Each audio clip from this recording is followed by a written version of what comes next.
Está entrando no ar pela Rádio Universidade 800 AM o programa T-Move, Temas Emergentes em Movimento. O que te move?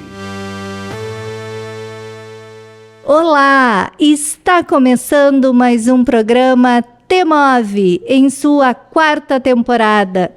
Este programa é um projeto da Coordenadoria de Tecnologia Educacional da UFSM, a CTE, vinculada à Prograde, Pró-Reitoria de Graduação, em parceria com as rádios da Universidade 800 AM e 107.9 FM.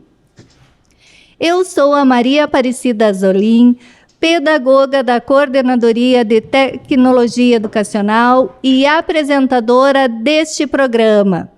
Bom, vou apresentar nossa convidada de hoje, que se disponibilizou a conversar conosco lá de Portugal, que é a Filipa Fonseca Silva.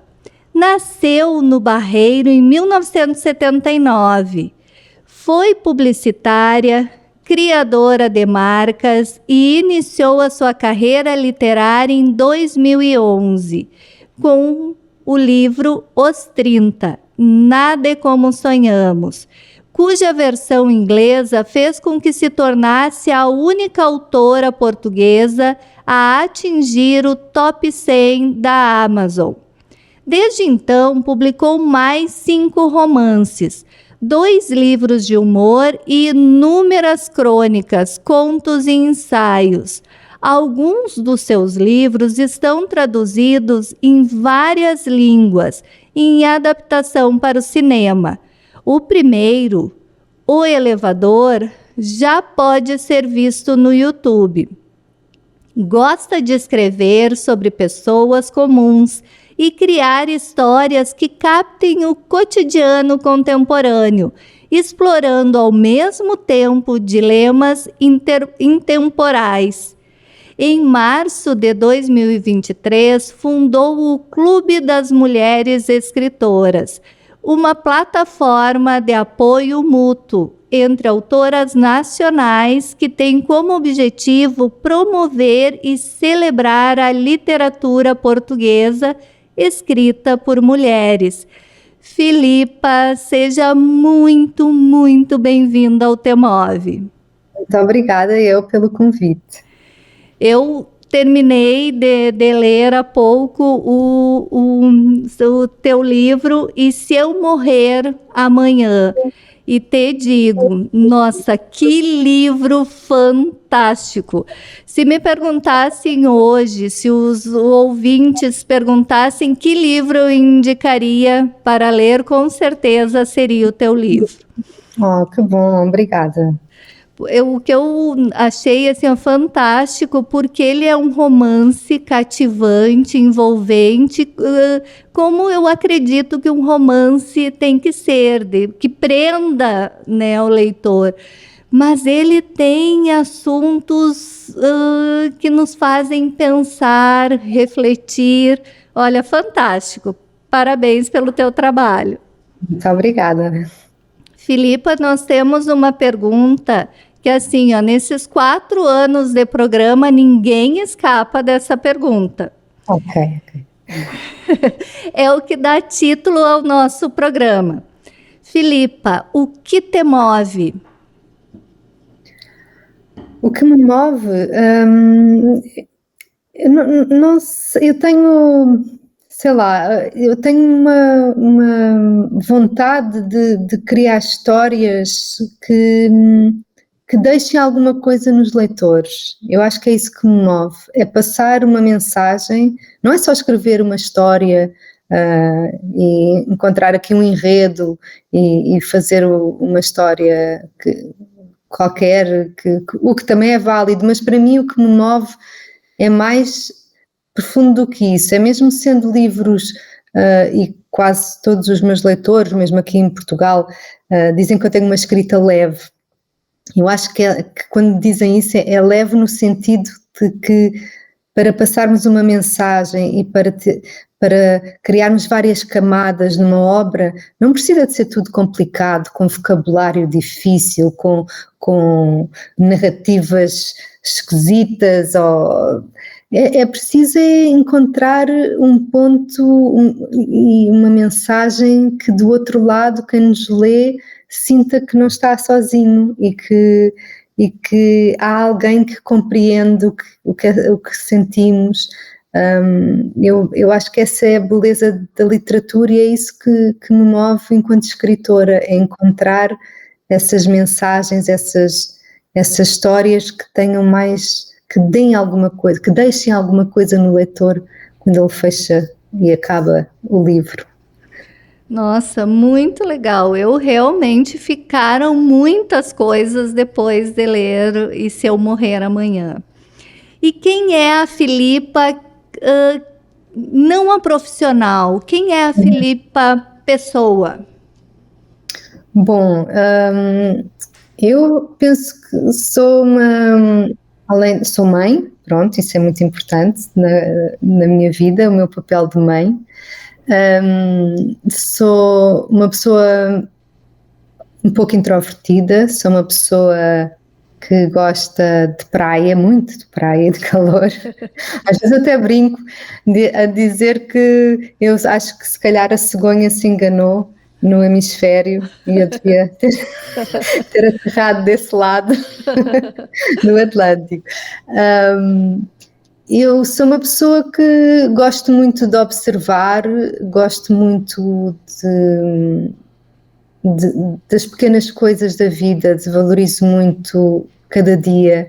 Acho que essa é a minha característica em comum com esta minha personagem, Helena, de saber que nós estamos cá há muito pouco tempo e, portanto, não sabemos quando é que é o nosso último dia e, por isso, não devemos deixar de fazer ou de dizer aquilo que sentimos. Eu tenho, desde muito nova, desde os meus 14 anos, quando eu perdi o meu avô, que eu tenho essa maneira de olhar para a vida, de aproveitar e ser gentil, sorrir para as pessoas. Acho que isso também precisamos muito disso no mundo, de bondade, gentileza.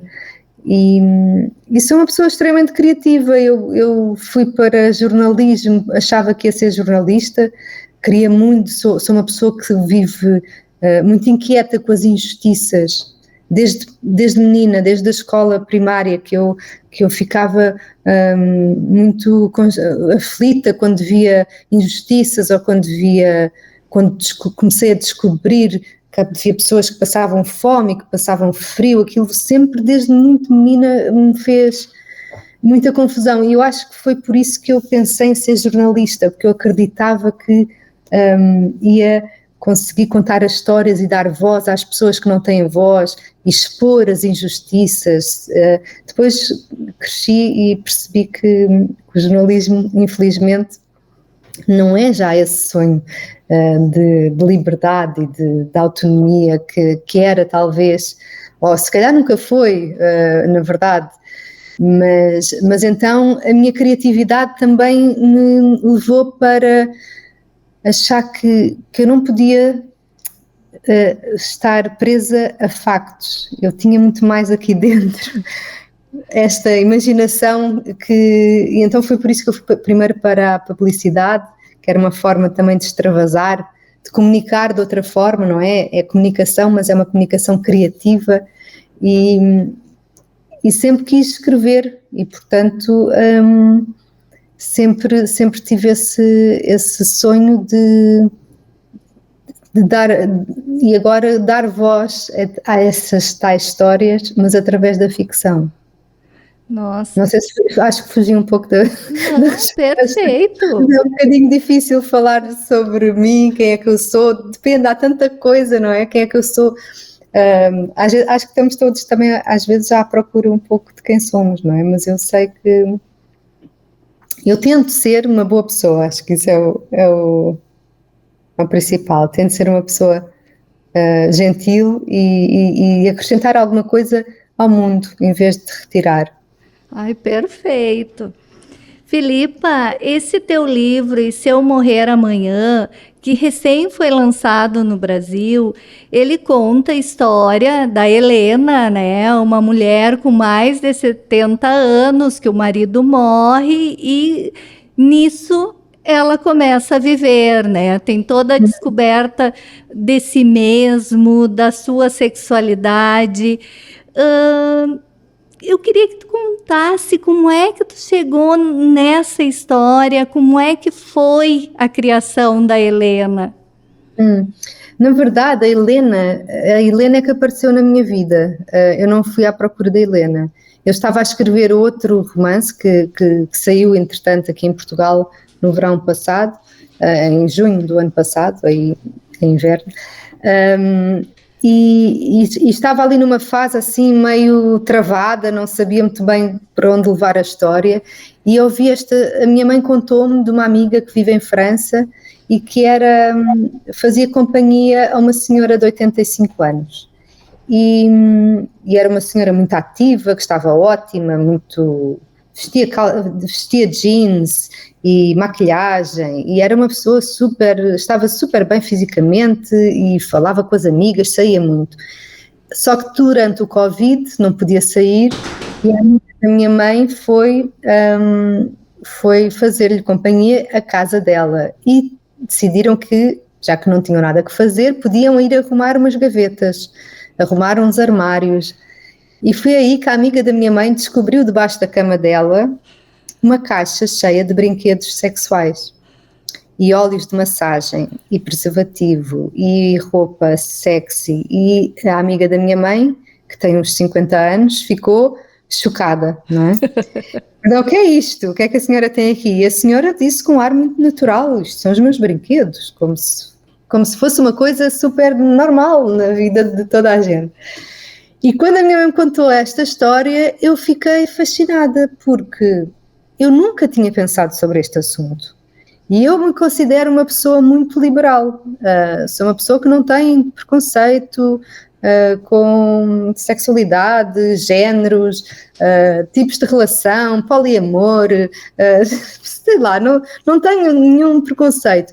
E realmente eu nunca tinha pensado sobre o sexo na terceira idade, porque simplesmente não se fala desse assunto. E eu pensei, bom, para uma senhora ter aquele material todo em casa, então, será que ela é um caso raro? Será que é só uma senhora meio doida que vive em França e não há mais nenhumas mulheres assim? Ou será que isto é mais comum, só que ninguém fala? E foi isso aí que eu decidi começar a investigar. E quando eu percebi que não era um caso incomum e que havia muito mais, embora em Portugal haja muito poucos estudos sobre isso, os estudos que eu li foi mais estudos de universidades americanas, mas eu percebi que havia já estudos sobre isso, que havia até nos Estados Unidos e em alguns países já as residências para idosos já permitem que os idosos tenham relações, enquanto aqui ainda é uma coisa muito conservadora, de que os homens estão de um lado, as mulheres estão do outro, e não.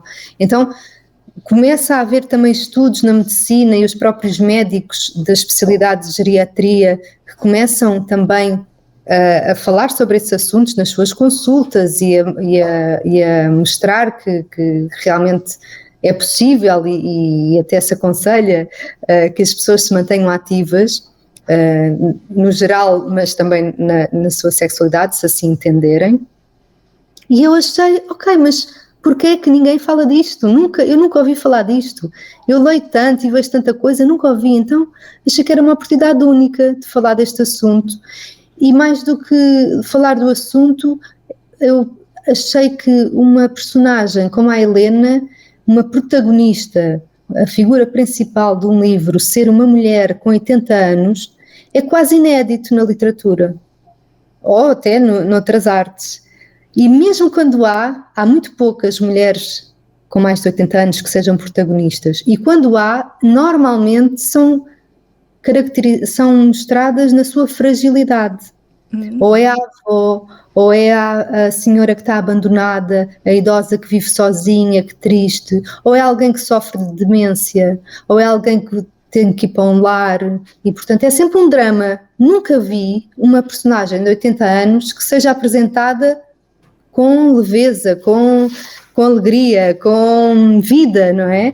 É sempre triste, é sempre uma fase final da vida. E eu achei que isto era uma oportunidade única de conjugar estas duas coisas, que era falar de um tema tabu, que continua a ser tabu, e dar ao mundo da literatura uma personagem, uma figura principal com mais de 80 anos, para mostrar que também as mulheres com mais de 80 anos podem continuar a ser as protagonistas e não têm que se esconder, não têm que se vestir de preto e ficar em casa com um gato a fazer tricô.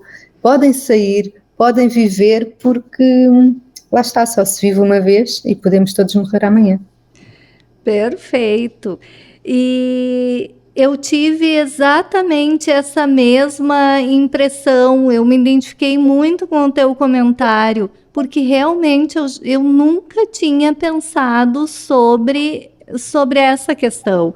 Então, eu lendo e vivendo com a Helena na leitura, abriu assim várias reflexões, né? Ela, ao descobrir a própria sexualidade e o fato dela ser casada há 40 e poucos anos sem nunca ter tido um orgasmo, sem nunca ter sentido prazer, e quando ela descobriu isso, né, o prazer e a sexualidade, mas não era algo restrito à idade dela, à época dela, porque a filha, a nora, a própria neta Mafalda também tinha esses tabus e esses preconceitos em relação ao sexo, né? É o corpo feminino aprisionado, silenciado, primeiro pelo pai, pela família, depois pelo marido e em si pela sociedade toda. Como que a gente vence esses tabus que ainda hoje, em 2025, ainda se tem? E que não é uma coisa só de pessoas mais velhas, jovens também, cheios de preconceitos, tabus, e sem as mulheres ainda sem conhecer seus corpos. Sim, é um caminho que é lento, é um caminho, eu acho que tal como as lutas feministas já tiveram várias conquistas, não é? E eu acho que esta conquista é a conquista que ainda falta, que é a conquista da sexualidade plena, das mulheres terem orgulho em ser mulher, no seu corpo, no seu prazer, e não terem vergonha do que sentem, do que querem, e eu acho que isto é um caminho que se faz a começar a conversa, e o meu livro eu espero que seja um ponto de partida, não é um ponto de chegada. Eu não dou respostas nos meus livros, eu faço mais perguntas, eu deixo mais perguntas para o leitor do que respostas, porque quem sou eu para dar respostas, não é? Mas eu, quando construo os meus livros, tento ir deixando essas perguntas ao leitor um bocadinho como se estivesse eu própria a perguntar-lhe o que é que você acha sobre isto, não é? E eu acho que é assim que se vai fazendo o caminho, que é, alguma vez pensou sobre isto? O que é que você acha sobre se a sua mãe ou se a sua avó arranjasse um namorado? O que é que isso faz sentir? E há pessoas que vão ficar constrangidas e há pessoas que vão achar por que não? E há pessoas que nunca tinham pensado no assunto, como eu acho que é a maioria. E eu acho que então é um caminho que vai ser lento, sim, mas que tem que se começar por algum lado. E se de alguma forma o meu livro ajudar a que se comece a falar sobre isto, e o que eu tenho gostado mais é quando eu recebo muito, muito, muito feedback deste livro, desde que ele saiu há 2 anos, fez agora 2 anos, a semana passada, fez 2 anos que saiu aqui em Portugal. E durante estes 2 anos eu quase todos os dias recebo uma mensagem, um e-mail de leitores E os que mais me comovem são das pessoas muito jovens que dizem que gostariam muito de ter uma avó como a Helena, e são das pessoas muito mais velhas, as pessoas quase da idade da Helena, pessoas com mais de 65 anos, que me dizem, que me agradecem por eu ter escrito esta história, porque se veem finalmente representadas e sentem que podem começar a falar de uma coisa que não podiam falar. E a própria Helena, a relação que ela tem com as amigas com quem ela toda a vida se encontrou às quartas-feiras para jogar às cartas, ela vê também aí nas suas próprias amigas mulheres, confidentes, que durante anos e anos se juntaram para conversar sobre tudo, os maridos, os filhos, o casamento, as receitas, mas nunca falaram sobre sexo, nunca falaram sobre a sua sexualidade.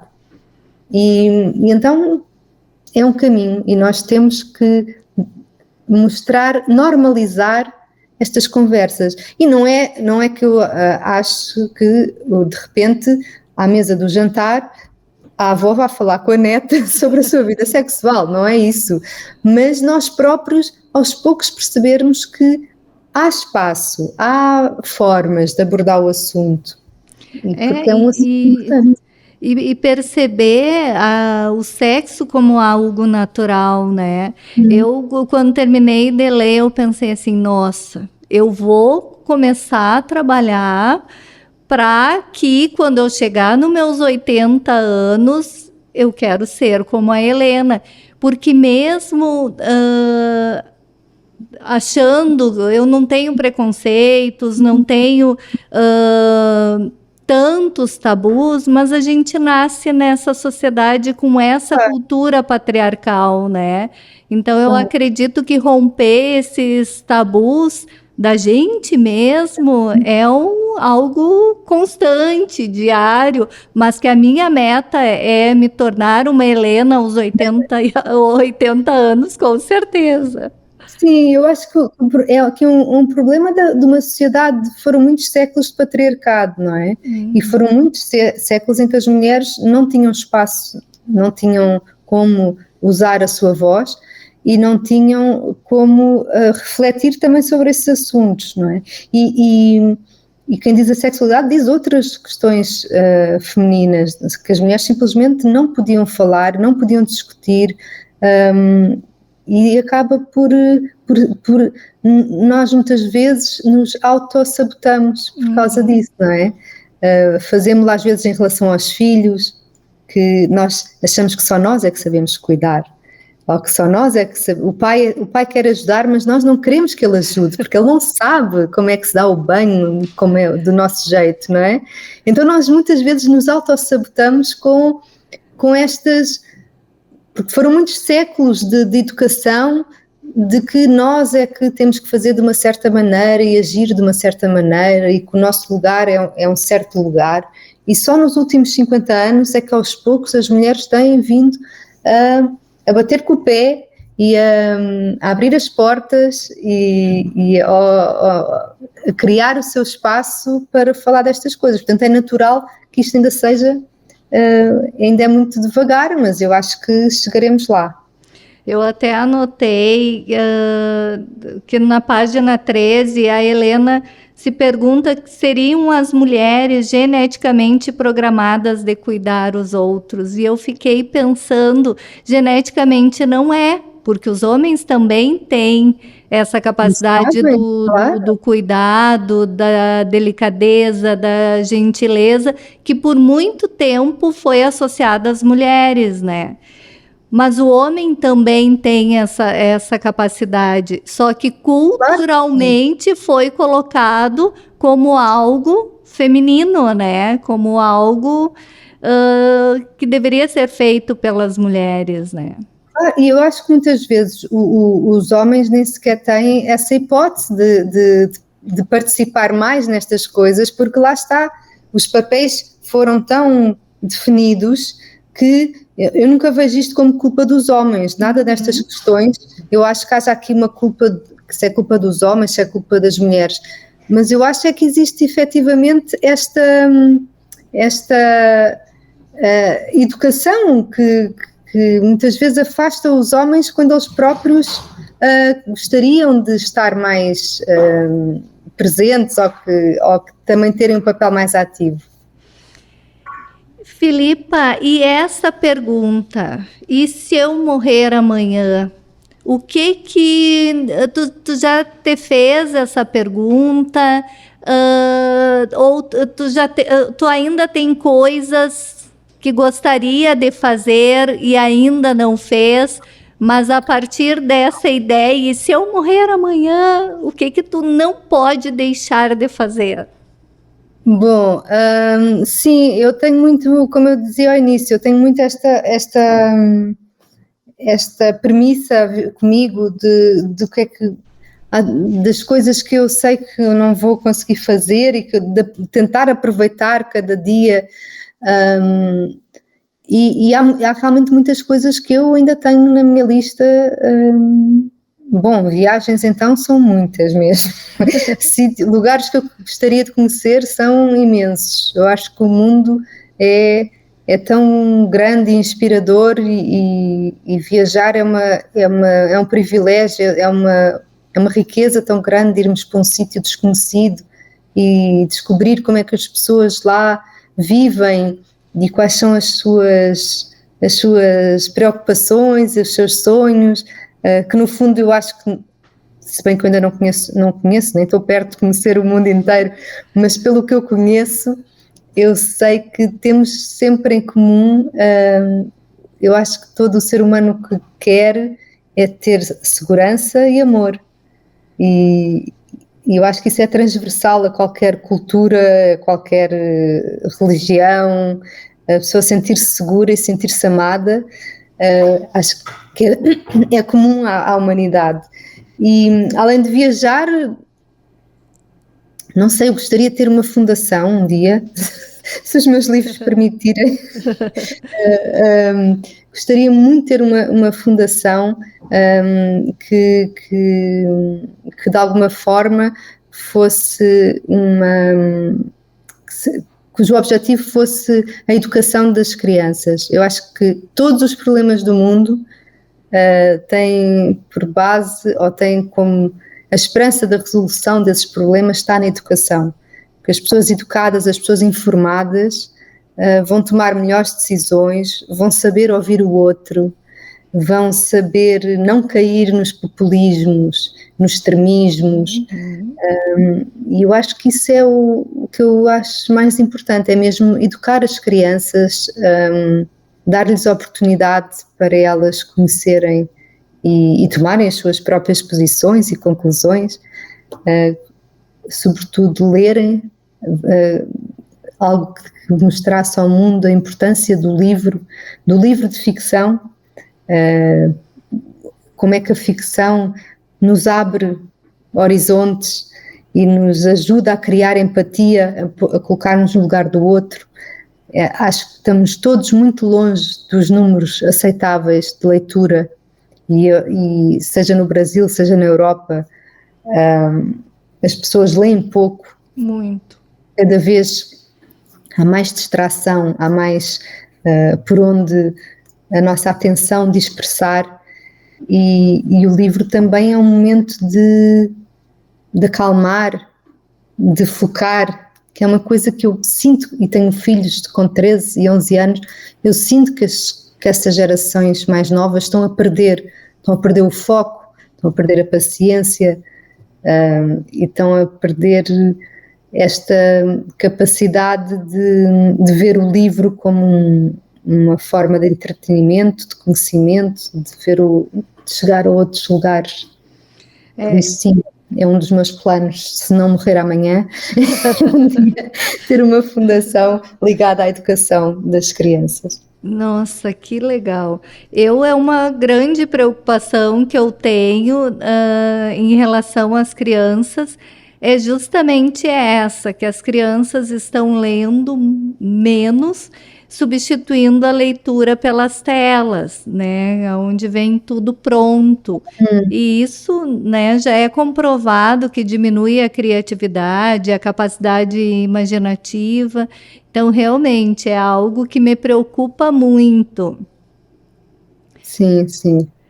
Felipe, Não, estou a dizer, estamos numa fase da sociedade que temos mesmo que falar sobre estes assuntos e pensar como é que nós podemos, aceitando que a tecnologia existe e que é útil e que nos aproxima em certas coisas, também perceber onde é que temos que parar, onde é que temos que criar mais barreiras para as crianças e os jovens terem outros horizontes que não sejam os horizontes das telas, não é? sim.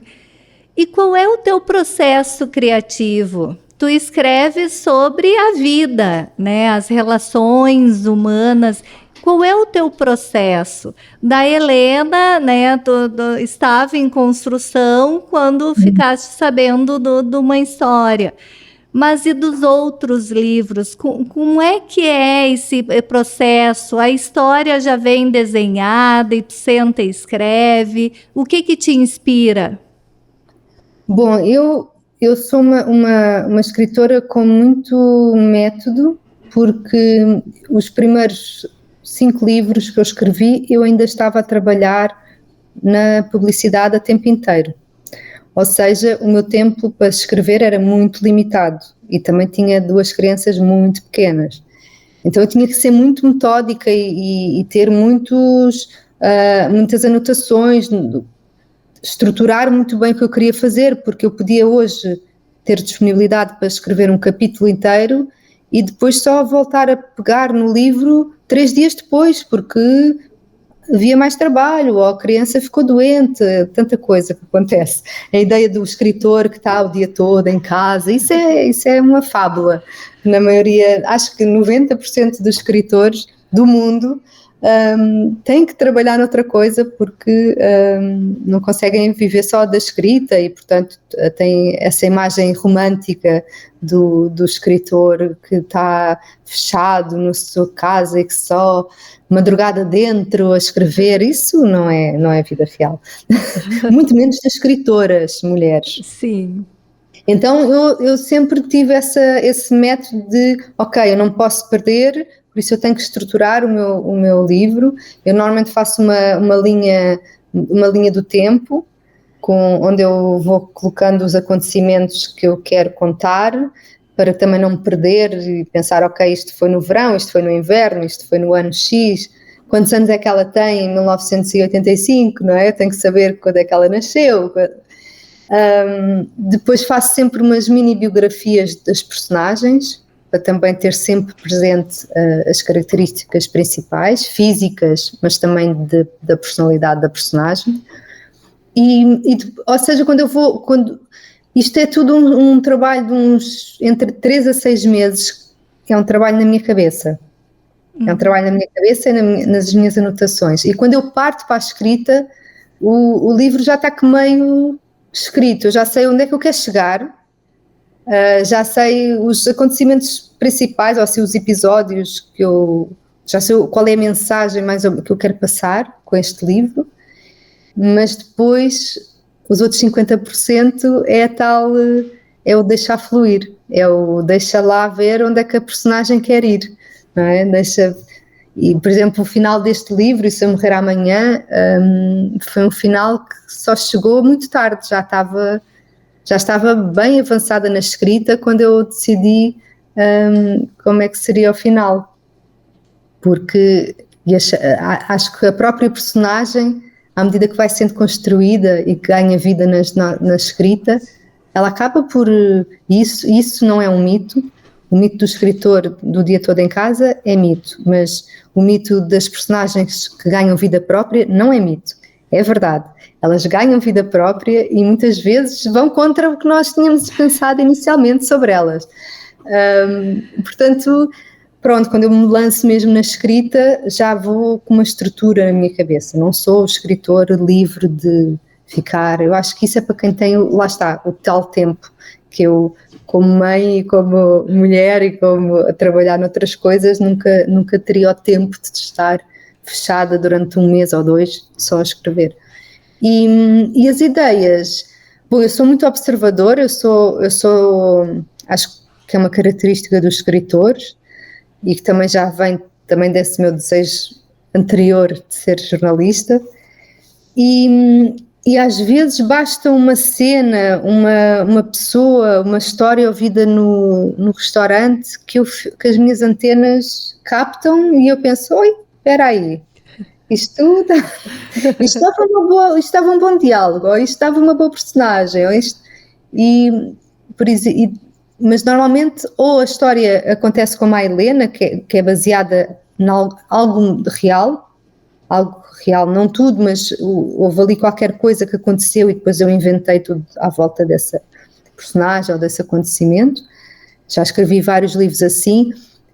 Ou a outra forma, o meu outro método é partir da mensagem, e isso aconteceu, por exemplo, no Elevador, que é o meu livro que já está em filme, e aconteceu também no último livro, O Admirável Mundo Verde.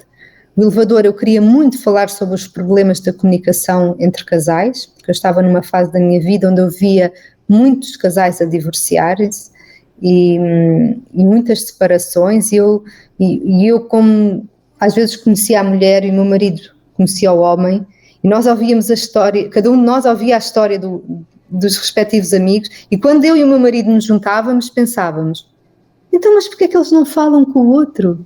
Se esse é o problema, porque é que eles não conversam entre eles?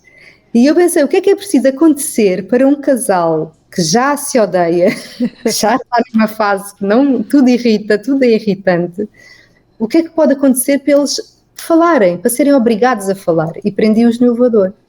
Portanto, aí foi a mensagem que eu queria, este questionamento que eu tinha das relações, então encontrei um enredo onde encaixasse essa mensagem. E o mesmo com o Admirável Mundo Verde, que é uma distopia sobre o clima, sobre ativismo climático, sobre uns ativistas que querem impor uma sociedade totalmente verde. E esse também foi um problema que eu sou ativista desde os meus 15 anos, e eu pensei o que é que aconteceria se realmente todas as coisas que os ativistas gostariam que acontecessem fossem implementadas. Como é que isso aconteceria e que tipo de sociedade, tipo de mundo seria esse? Então é o Admirável Mundo Verde, é esse. Por isso temos estes dois métodos. Agora, te ouvindo, essa questão dos personagens ter vida própria, eu escrevo, quando eu vou escrever uma peça de teatro, por exemplo, é essa sensação que eu tenho, porque quando eu vou escrevendo as falas dos personagens, aquele personagem, ele se torna praticamente independente de mim, e ele às vezes vai levando a história por algo que eu não era o que estava planejado. Eu acho isso assim fantástico. E sobre esse teu livro Elevador, que eu também assim eu achei fantástico, assisti o curta no YouTube, até quem nos escuta, vale a pena, é muito bom. A tua criatividade, 32 minutos. A tua criatividade no escrever aquela relação, aquela discussão da relação no elevador, realmente eu achei assim fantástica. Obrigada. E sobre os 30, Nada é Como Sonhamos, o que tem de ti nesse livro? Este foi o teu primeiro, né? O primeiro romance? Sim, eu acho que este talvez seja o que tem um bocadinho mais de mim, porque eu acho que é quase inevitável que os primeiros romances sejam os mais, não é autobiográfico, mas que tenham um pouco mais do autor do que os seguintes. E este acaba por ter também um bocadinho das minhas vivências naquela altura e do desencantamento de chegar aos 30 e pensar que realmente, lá está, é mais um preconceito que vem da educação, não é? Nós fomos educados e até há alguns anos o que era desejável nas sociedades ocidentais era estudar, tirar um curso, arranjar um trabalho, casar, ter filhos, ter a sua casa própria, trabalhar a vida toda, de preferência no mesmo emprego, para ter estabilidade, e depois reformar-se, etc. Portanto, parece que eu acho que a partir deste século, sobretudo, o século XX, as coisas mudaram completamente. Há pessoas que estudam aos 50 e há pessoas que mudam de vida aos 40 e há pessoas que não querem ouvir falar em casar, muito menos em ter filhos. E eu acho que também este livro é um reflexo dessa geração, que é a geração das pessoas que nasceram nos anos 70, mas que também pode ser outras gerações também se vão rever neste livro, que é o chegamos à vida adulta e às vezes nada é como sonhamos, o que não quer dizer que seja mau, às vezes nada é como sonhamos porque a nossa vida até ficou bem melhor do que nós tínhamos sonhado, não é? E se calhar nós tivemos uma mudança de carreira, ou uma mudança de país, ou uma mudança de relação e tudo se tornou incrível e foi ótimo. Mas efetivamente há um momento da chegada à vida adulta que os nossos sonhos de adolescente, não é? As nossas expectativas, parece que é tudo ainda muito longe. Eu depois logo me preocupo com isso, de arranjar trabalho, de arranjar casa, quero é curtir a vida, e de repente quando nós olhamos já temos 30 anos ou já temos 40 anos e tipo, espera aí, o que é que aconteceu? Não é? Onde é que estão os meus amigos? Onde é que está aquele grupo de amigos que estávamos sempre grudados e que íamos para todo lado juntos? Onde é que está o curso que eu nunca tirei, que eu achava que ia tirar, ou os filhos que eu achava que ia ter e afinal não tenho nenhum? E então acho que é um livro também sobre essa chegada à vida adulta e essa constatação de que nós vamos mudando e que não é necessariamente mau, é crescer, isso é crescer. Por isso acaba por ser talvez um livro que tenha um bocadinho mais de mim em algumas personagens, ou de mim ou de alguns meus amigos que viveram também, cresceram comigo. Ai, perfeito. Eu lembro quando eu era adolescente que eu pensava assim, 20 e poucos anos, nossa, como eu vou estar velha. Eu tenho exatamente essa sensação, nem se falar depois dos 30, era 20 e poucos, para mim era assim, chegar como velha. Claro, já tem que ter a vida toda arrumada ali, já não há mais. Sim.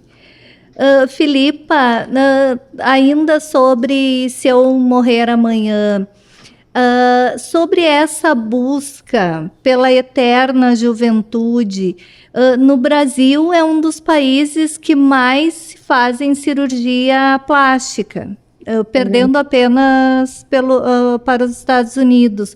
Como é que é em Portugal e como é que tu vês essa questão da busca pela eterna juventude, o etarismo? Eu até escrevi há 2 anos, penso eu, precisamente no meu blog, uma crónica sobre, chama-se mesmo a Eterna Juventude, e na altura foi a propósito da Madonna, que era eu ainda nem tinha escrito este livro, e que era uma cantora que eu sempre admirei, toda a minha infância e adolescência sempre foi uma referência para mim, porque ela estava sempre muito à frente do seu tempo, e ela dava o murro na mesa, e ela entrava onde diziam que ela não podia entrar, e foi a primeira mulher a chegar aos tops sozinha, portanto, ela quebrou muitas barreiras, e eu sempre achei que ela ia ser a pessoa onde eu podia olhar, tipo, ok, a Madonna já fez, então se a Madonna já fez... E quando ela entrou numa fase, quando ela chegou aos 60 anos, que ela começou a fazer plástica atrás de plástica, tratamento a tratamento, e ela de repente parece mais nova que a própria filha, eu fiquei tão desiludida, tão triste, porque eu não tenho nada contra a cirurgia, e cá não é como no Brasil, cá ainda é muito menos comum, as cirurgias plásticas e mesmo o Botox já começa a aparecer, mas não é como no Brasil, que eu sei que também tenho amigas brasileiras. Mas o que eu acho sobre isso é que nós não devemos ter, eu acho que isso vai contra, eu acho que nós não devemos, a própria expressão anti-aging ou anti-envelhecimento, isso para mim está errado, logo a expressão está errada. Porque nós não devemos querer anti-envelhecer, porque vamos todos envelhecer. Nós devemos querer envelhecer bem.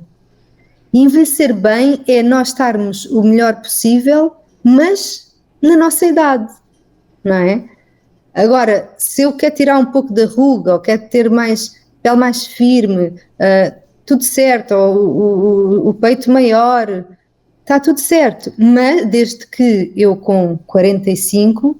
não pareça uma menina de 20, porque eu não tenho 20. E eu querer parecer ter 20, para mim, não faz sentido. É um pouco... É anacrónico, não sei, não faz sentido uma mulher de 45 querer ter a aparência de uma menina de 20. Eu já tive os meus 20, já tive a minha pele incrível e tudo no sítio, sem a lei da gravidade, mas eu tenho 45, não é? E então...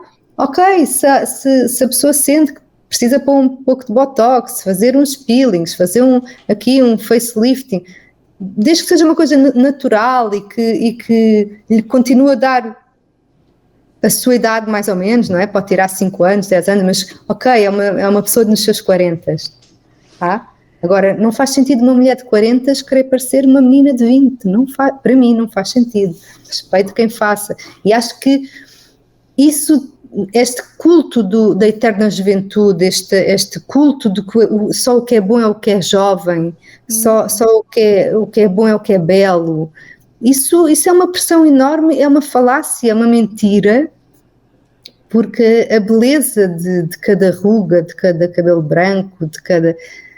Eu adoro ver aquelas mulheres como sei lá, olha, a vossa Montenegro, não é? Aquela mulher tem 90 anos, ela é linda com aquele cabelo branco, aquelas rugas, e ela fez uma matéria de uma produção de moda há uns tempos que eu vi, tipo, o que é isto? Esta mulher é linda, e é assim que eu vejo o envelhecer. Você pode envelhecer bem, com o melhor possível, não é? Mas sem querer parecer toda esticada, que tem menos de 30 anos. O que é isso? Isso não faz sentido.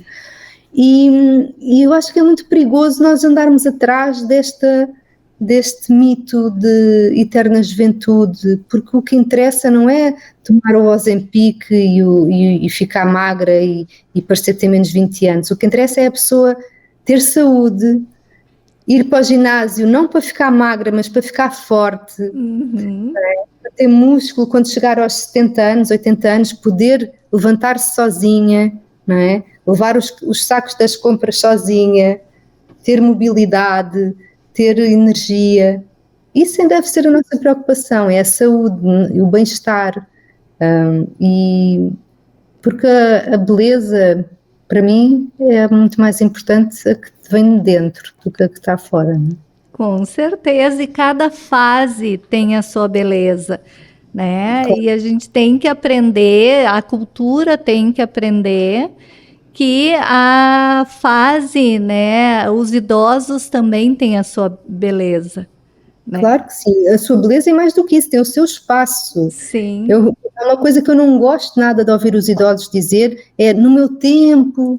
Qual é o seu tempo? O seu tempo é agora, este é o seu tempo. Você também é do século XXI, você também é de 2025. Sim. Mesmo que não saiba mexer num telefone, ou não saiba ter uma rede social, mas este é o teu tempo também, não é? Sim.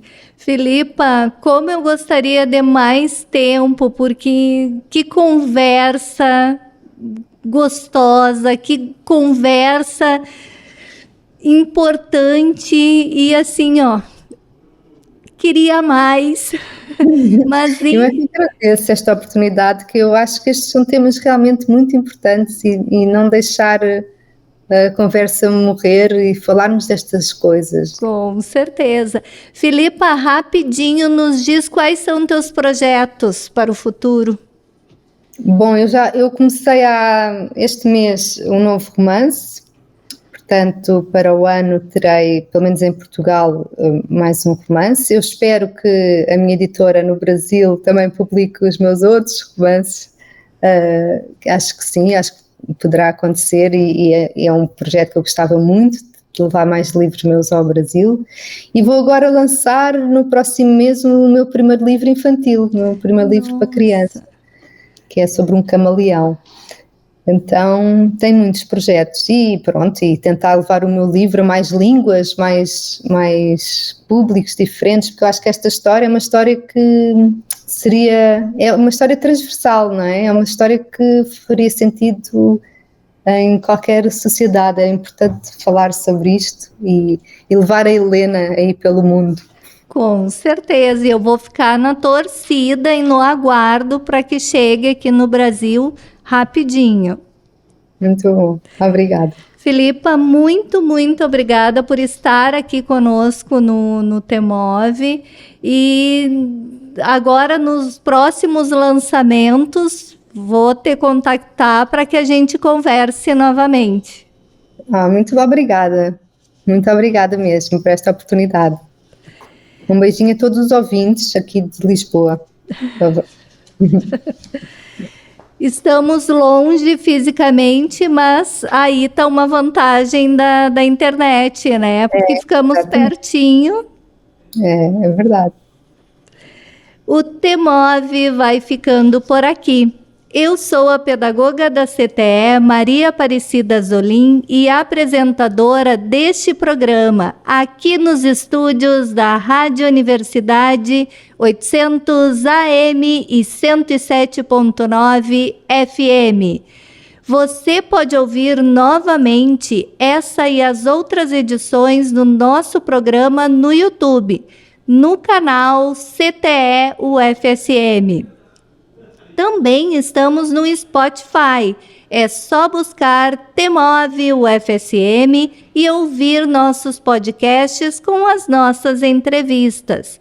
O Temove conta com a produção da comunicadora social Luísa Peixoto, trabalhos técnicos de Giano Al e Yuri Nascimento e direção de rádio de Jonathan Ferreira. Temove nas ondas do conhecimento, aqui nos estúdios da Rádio Universidade 800 AM e 107.9 FM.